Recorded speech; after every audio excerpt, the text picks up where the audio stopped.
રાજ્ય સરકાર અને કેન્દ્ર સરકાર વિવિધ યોજનાઓ અંતર્ગત ગામડાઓમાં વિવિધ સુવિધાઓ મળે તે માટે યોજનાઓ હેઠળ વિકાસના કામો માટે પૈસા ચૂકવતી હોય છે, પરંતુ ઘણા બધા ગામો એવા પણ હોય છે કે જેમાં વિકાસના કામોમાં ગેરરીતિ થતા હોય, ભ્રષ્ટાચાર પણ થતા હોય અને તેના આક્ષેપો પણ થતા હોય. ઘણી બધી વખતે આ આક્ષેપોમાં યોગ્ય રજૂઆત હોય તો સસ્પેન્ડ થવાની કાર્યવાહી પણ થતી હોય છે, પરંતુ આ કાર્યવાહી થયા બાદ પણ ઘણી બધી ગ્રામ પંચાયત એવી હોય કે એમાં કંઈ સુધારો થતો જ નથી, ગેરરીતિઓ થતી હોય ને કાં પછી આ અરજદારો સામે નથી આવતા. ઘણી બધી વખતે એવું હોય કે ગામનો અરજદાર હોય એટલે શરમમાં અરજદારો અરજી પણ નથી કરતા. પરંતુ હળવદ તાલુકાનું આમ તો જે સૌથી મોટું ગામ કહી શકાય, આમ તો જે ગણતરીના 4-5 ગામો મોટા છે તેમાં વાત કરીએ રણમલપુર છે, ટીકર છે, ચરાળવા છે, માથક છે, આવા 4-5 જે ગામો મોટા છે એવા ગામ એટલે કે ચરાળવા ગામમાંથી જ એક અરજી આવી છે અને અરજી કરનાર બીજું કોઈ નહીં પણ ખુદ ગ્રામ પંચાયતના સદસ્ય જ છે.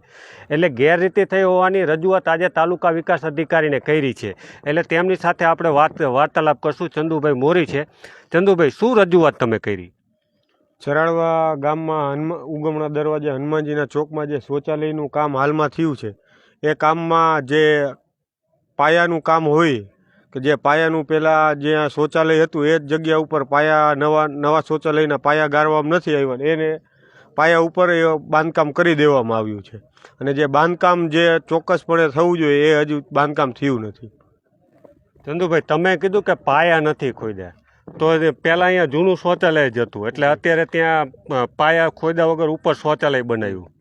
જી હા, પહેલાં અહીંયા જૂનું શૌચાલય જ હતું હાલમાં, પછી એ જે પાયા જૂનું શૌચાલય છે એના ઉપર આ નવું શૌચાલય બનાવી દેવામાં આવ્યું છે એટલે પાયાનું બાંધકામ કર્યું નથી. આની રજૂઆત આપણે ઓલરેડી જ્યારે બાંધકામ ચાલુ હતું ત્યારે આપણે સરપંચને, જે કોન્ટ્રાક્ટર છે એને, ટીડીઓ સાહેબને આપણે ઓલરેડી, તલાટી સાહેબને ઓલરેડી રજૂઆત કરેલી જ હતી, પણ એ લોકોએ ધ્યાન દીધું નથી. આમાં ધ્યાન નહીં દેવાનું કારણ શું? અને તમે એમ કહો કે પાયા નથી ખોદ્યા, તો સરપંચને ખબર હોય, તલાટીને હોય, કોન્ટ્રાક્ટરને હોય, તો એ બધાએ પ્લાન નહીં જોયું હોય? કદાચ પ્લાન એવી રીતે પણ હોઈ શકે કદાચ કે પ્લાન ઉપરથી જ લેવાનો. તમે પ્લાન જોયો તો?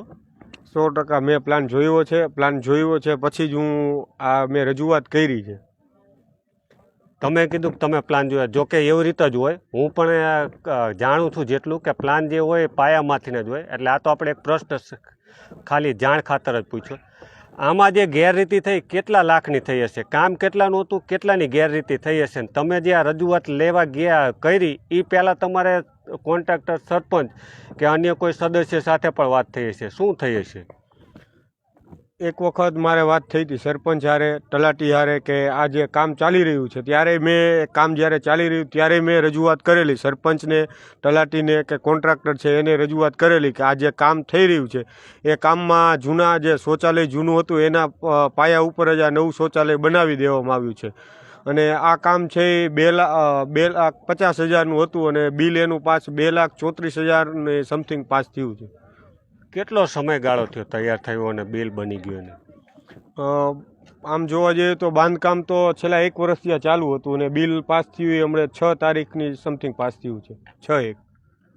તમે જે 2,34,000ની રજૂઆત કરી એ કઈ યોજના અંતર્ગત હતું અને જે બિલ ચૂકવનાર છે એ એજન્સી છે કે કોઈ કોન્ટ્રાક્ટર છે કે કઈ રીતે? અને ખાસ તો જે આ દેખરેખ માટે એન્જિનિયર આવતા હોય છે, તો એન્જિનિયરે ક્યારેય ખબર કાઢી કે કેમ? આ કામ 15માં નાણાં પંચ 20-21નું કામ હતું અને એ કામ જે છે એનું પ્રમાણપત્ર એ મળી ગયું છે, કમ્પ્લીશન સર્ટિફિકેટ એન્જિનિયર દ્વારા. તાલુકા પંચાયતના જે એન્જિનિયરો તપાસમાં આવતા એ લોકો દ્વારા કમ્પ્લીશન સર્ટિફિકેટ પણ આપી દેવામાં આવ્યું છે અને એના દ્વારા જે બિલ બનતું હોય એ બિલ પણ પાસ થઈ ગયું છે.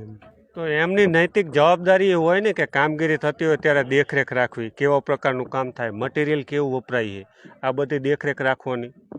મટીરિયલમાં વાત કરીએ તો જે વખતે બાંધકામ થતું તે વખતે હું અહીંયા જોવા ગયો ત્યારે જે સિમેન્ટ યુઝમાં લેવામાં આવતી હોય તે સારી ક્વોલિટીની યુઝ કરવી પડે, પણ આ જગ્યાએ જ્યારે મેં સિમેન્ટ જોઈ ત્યારે સિમેન્ટના ગાંગડા વળી ગયેલા હતા અને જેને આપણે ચાણી દ્વારા ચારીને પ્લાસ્ટરમાં ને એમાં યુઝ કરતા હતા. એટલે મતલબ કહેવા જઈએ તો સિમેન્ટ ના ચાલે એવી કન્ડિશનમાં સિમેન્ટ હતી ને હાલમાં અત્યારે જોવા જઈએ તો જે બિલ તો પાસ થઈ ગયું છે ઓલરેડી, પણ હાલમાં અહીંયા જે શૌચાલય છે જ્યાં ટાઇલ્સ લાગવી જોઈએ નીચેની જે અંદર જવા માટે, એ ટાઇલ્સ હજુ લાગેલી નથી. જે નીચે આરસીસીના પથ્થર મૂકીને જે કરવું પડતું હોય, પ્લાસ્ટર હોય કે જે આવતું હોય, એ હજી કામ થયું નથી.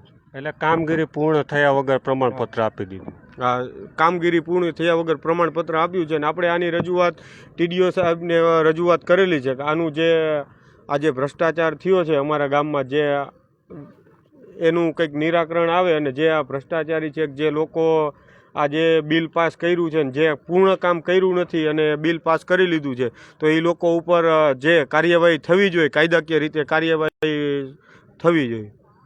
બીજું કે આ જે જાહેર શૌચાલય બનાવે એટલે ખાડ કૂવો પણ બનાવવો પડે. ખાડ કૂવો નવો બનાવ્યો કે એ એમાં ને એમ જ? ખાડ કૂવાની તો નવો નથી બનાવેલો, જે જૂનો છે ખાડ કૂવો એમાં જ એનું કનેક્શન આપી દીધેલું છે. કુલ 2,34,000નું કામ એમાં ખાલી આપણે એમ કહીએ કે જમીન ઉપરથી નવું બાંધકામ કર્યું, જમીનની અંદરનું કોઈ સુધારો વધારો નથી કર્યો.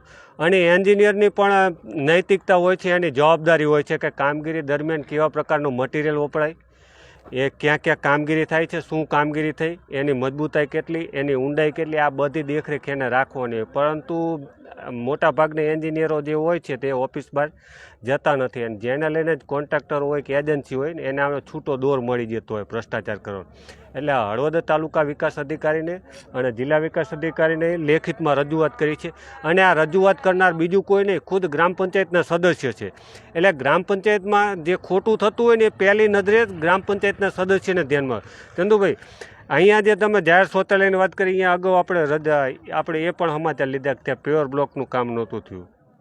અત્યારે જો કે થઈ ગયું હશે, તો એ જ જગ્યાએ છે ને આ શૌચાલય? એ જ જગ્યાએ જે આગામી આના 1-2 વર્ષ પહેલાં જ્યારે ચરાડવા હનુમાનજીનો ચોક છે ત્યાં પેવર બ્લોકનું કામ આવેલું, એ કામ નહોતું થયું ને આપણે રજૂઆત કરી અને એના માટે જહેમત ઉઠાવીને પેવર બ્લોકનું કામ આવે એના માટે આપણે મહેનત કરી હતી, અને અત્યારે તો હાલમાં થઈ ગયું છે.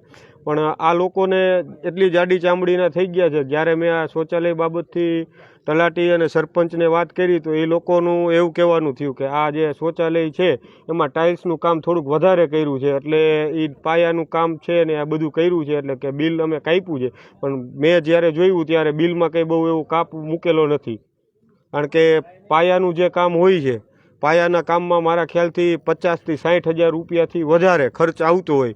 પાયાનું જે નીચેથી શૌચાલય ઉપાડવામાં આવે તો આપણને આ લોકો મામું જ સમજે છે. આ લોકોને એવું છે કે આ લોકોને કાંઈ ખબર નથી પડતી.